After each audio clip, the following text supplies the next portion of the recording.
O plano inclinado é um tipo de máquina simples que era utilizado pelos egípcios na construção das pirâmides. Olha que legal! Quer saber como cai plano inclinado na sua prova de física no Enem? Então assista esse vídeo até o final. Vamos lá!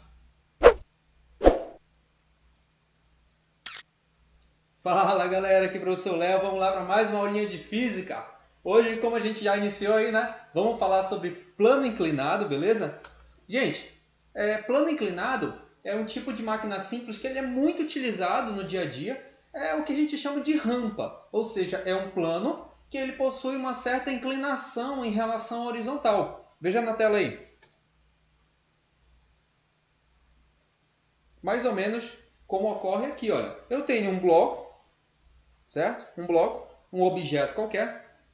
E esse bloco vai deslizar por esta rampa. Me diga você, qual é a força responsável por fazer com que esse bloco desça ao longo dessa rampa? Né? É o que a gente chama de uma componente da força-peso. A gente vai já entender que componente é essa. Antes de tudo, você deve perceber que, como já foi dito, esta rampa, neste plano, ele possui uma certa inclinação. Essa inclinação geralmente a gente chama de uma inclinação alfa qualquer. Ok? Professor, eu preciso saber de trigonometria para resolver questões de plano inclinado? Com certeza. Por quê? Porque para eu determinar valores como aceleração, força resultante, atrito, neste plano, gente, nós precisamos decompor alguns vetores.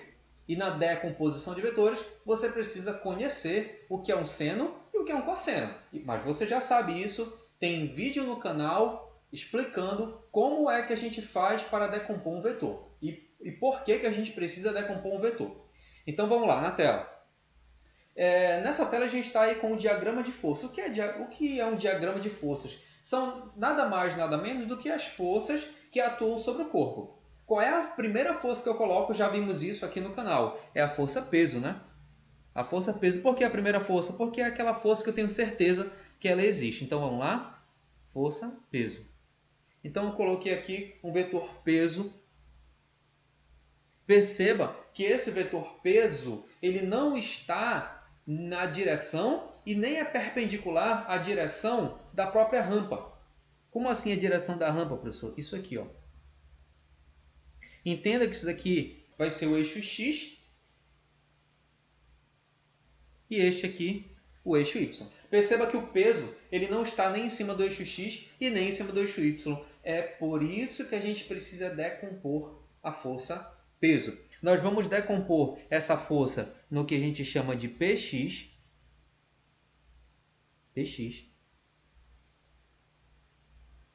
e Py. Serão as componentes da força-peso. Py. Ok? Só como é que eu acho? Como é que eu vou encontrar Px e Py? Bom, por semelhança, você vai perceber que esse ângulo alfa é o mesmo ângulo de abertura entre o peso e o Py. Certo? Se você utilizar o que a gente aprendeu aí em decomposição de vetores, você vai perceber que para eu determinar Px, basta eu pegar o valor do peso e multiplicar pelo seno deste ângulo alfa. E se eu quiser achar o valor de Py, basta eu pegar o mesmo peso e multiplicar pelo cosseno do ângulo alfa. Só como é que eu vou descobrir o seno e o cosseno? Gente, aí possivelmente o autor da questão vai te dar aí o que a gente chama de ângulos notáveis, né? 30, 45, 60. Ok? Se ele não te der esses ângulos, ele vai te dar um ângulo que você... melhor, se ele te der um ângulo que não é notável, com certeza ele vai dar o seno e cosseno deste ângulo. Ou o seu complementar. Muito bem, só são essas forças, professor? Claro que não, né? Se tem contato, então tem força normal. Força normal, gente, ela vai estar aqui, ó. Força normal.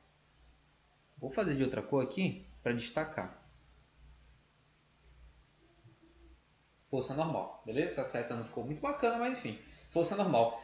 Professor, força normal não está contra o peso? Não. Não está contra o peso. Ela estará contra o peso no plano horizontal. No plano inclinado, a força normal, assim como em qualquer situação, ela estará formando 90 graus com a superfície de contato. Ok? Neste caso, a gente já viu aí que normal é oposta ao PY e não oposta ao peso. Então, o módulo da normal, a gente já pode assumir que é isso. Ó. O módulo da normal é igual ao próprio PY.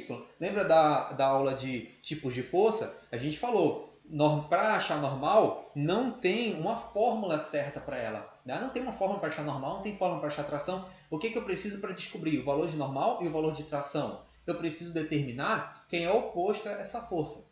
Porque normal, geralmente, ela vai na direção da normal vai existir equilíbrio.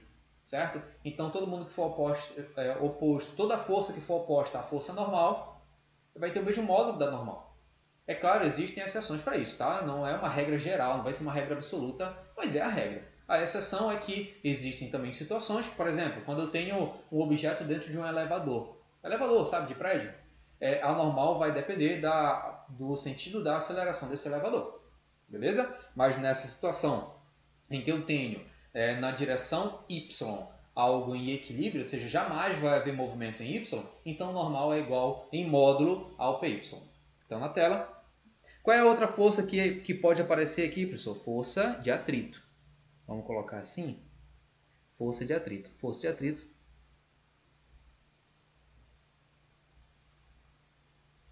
quando ela existir, ela pode estar nesse sentido. Como assim pode estar, professor? Ela não vai estar sempre nesse sentido? Não, gente. Não.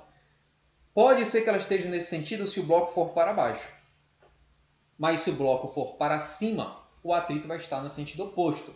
Lembre-se, já vimos isso lá na aula de força de atrito. Falamos que o atrito sempre vai estar oposto à tendência de deslizamento do objeto. Não é? Para a gente não alongar muito nossa aula, eu quero que você preste bem atenção no seguinte. Px e Py, se você conseguir determinar o valor de Px e Py, você já conseguiu fazer 80%, 90% do trabalho em plano inclinado. Tá? O restante, gente, é o que a gente aprende na dinâmica. Força resultante igual a massa vezes aceleração. Força resultante é a soma das forças naquela direção lá do corpo. Né?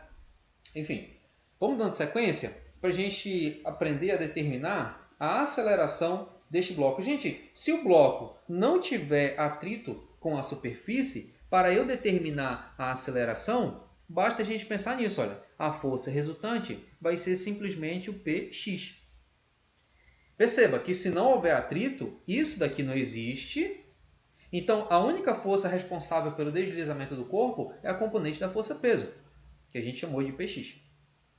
Bom, se isso é verdadeiro, e a gente sabe lá da segunda lei de Newton que força resultante é massa vezes aceleração, então massa vezes aceleração é igual a Px, que é peso vezes seno, ou seja, massa vezes gravidade vezes o seno do ângulo alfa. Beleza? Então, simplificando aqui, massa com massa, a gente percebe que a aceleração vai ser dada pelo produto da aceleração da gravidade vezes o seno do ângulo alfa. Perceba então que a aceleração vai depender diretamente do seno do ângulo. E é uma coisa que você já sabe. Você sabe disso. Você sabe que se uma rampa for muito inclinada, as coisas deslizam mais fácil. Se a rampa for pouco inclinada, é mais difícil deslizar os objetos sobre ela. Não é uma coisa lógica? Não faz sentido? E outra coisa, lembre-se também que o ângulo, quanto mais próximo de 90, maior é o valor de seno. Okay? Ou seja, quanto mais próximo de 90, maior o valor de seno. Então a aceleração vai ser maior numa rampa cujo ângulo é muito inclinado, é muito próximo de 90 graus. E fique atentos para essa informação, porque já caiu em prova questões falando sobre plano inclinado e não te dando nenhum número, apenas informação de que uma rampa tem um ângulo maior e outra rampa tem ângulo menor. Uma questão, inclusive, que falava de acessibilidade, então fique atento. De olho na tela, sem atrito, ok. Com atrito, professor? Olha, quando existir atrito, a gente viu lá em cima que o atrito está oposto à força Px, certo? Então, a força resultante vai ser força Px menos a força de atrito, certo? Atrito, a gente lembra que vimos nas aulas anteriores que força de atrito é dado pelo coeficiente de atrito vezes a normal. Se você não entende isso, volte lá nas aulas anteriores e reveja força de atrito. Lá em tipos de força, tá? Força normal, a gente sabe que tem o mesmo módulo de PY, então guarda essa informação aí. Vamos desenvolver. Força resultante é massa vezes aceleração.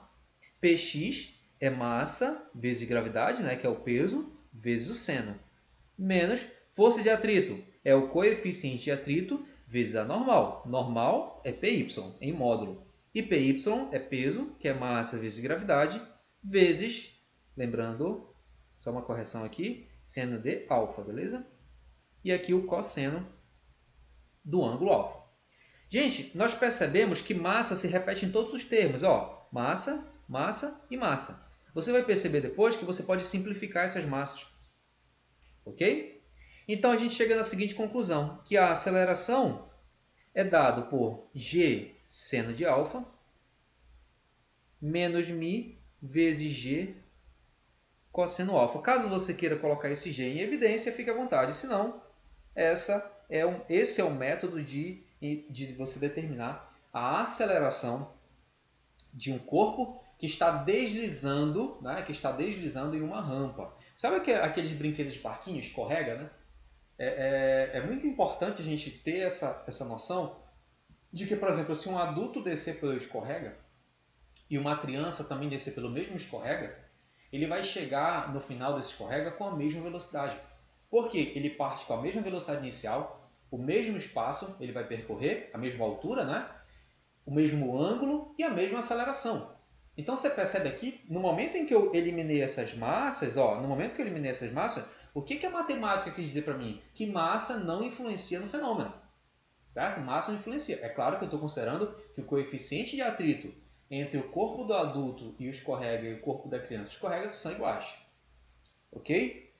Na prática, é claro que pode haver diferenças, tá, gente? Mas numa questão, ela não aborda a prática, ela aborda uma situação ideal. Tranquilidade, tranquilidade. Eu deixei mais um espacinho aqui para a gente se estender mais um pouco, né? Estender aí com relação à aceleração, mas eu creio que isso daí já é o suficiente. Ok? Existe mais uma situação, inclusive essa situação é bem importante. E quando houver um bloco que ele está na iminência do movimento, professor? Como assim iminência do movimento? Perceba aqui, ó. Imagina que essa rampa eu possa alterar a inclinação dela. E eu quero uma inclinação em que o bloco fica quase para se mover. Fica no limite, fica na iminência do movimento. Como é que eu determino? Tem como cair uma questão nesse sentido? Tem. E se cair uma questão nesse sentido, essa questão vai estar querendo te perguntar, por exemplo, a força de atrito estático ou o coeficiente de atrito estático. E como é que eu faço isso? Eu vou pegar essa expressão que a gente acabou de visualizar aqui e vou igualar a aceleração a zero. Se a aceleração aqui for zero, olha o que acontece. Zero é igual a g vezes seno de alfa menos μ vezes g cosseno de alfa. Eu vou pegar toda essa expressão que está negativa, passar para o outro lado, ó, positiva. Passar para o outro lado, positiva. Beleza? E aí, como é que fica agora? Ó, como é que fica agora? Vai ficar assim. Vai ficar coeficiente g cosseno igual a g vezes seno. Perceba que agora eu posso eliminar a gravidade. Anteriormente eu não podia, porque eu não tinha gravidade em todos os termos. Agora eu tenho gravidade em todos os termos, então eu posso dividir gravidade com gravidade que dá 1. Olha a conclusão que a gente chega. Se eu isolar esse coeficiente de atrito, o cosseno vai passar dividindo. Percebeu isso? Ó, o cosseno vai passar para o outro lado dividindo. Se o cosseno passa dividindo, gente, vai ficar seno de alfa cosseno de alfa. Olha que conclusão legal. Coeficiente de atrito, o que é seno sobre cosseno? É tangente de alfa.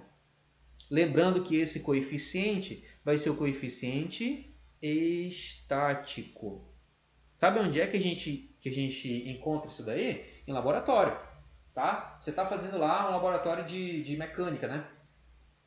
Quando eu falo mecânica, um laboratório lá da física, né? Você está estudando mecânica lá no laboratório da física, você tem lá um plano inclinado experimental e você quer determinar o coeficiente de atrito estático entre duas superfícies. É exatamente isso que você faz, certo? Você determina lá o ângulo, tira a tangente desse ângulo e você consegue encontrar o coeficiente de atrito estático. Por que eu falo isso? Porque isso pode ser tema de uma questão para você, tá? Galera, ó, passamos aí já dos 15 minutos. Eu tenho aqui 2 exercícios, tá? Não vai dar tempo de a gente resolver. Lembre-se, nossas aulas elas são aulas rápidas, tá? Vou deixar esses exercícios para vocês. Caso você tente fazer e não consiga, deixe aí nos comentários que a gente faz um vídeo extra no decorrer da semana resolvendo essas questões para você. Beleza? Ó, não se esqueça, se você não é inscrito no canal, se inscreva, dê o joinha, compartilhe o vídeo. Espero que você tenha gostado. Um grande abraço e até mais. Tchau, tchau.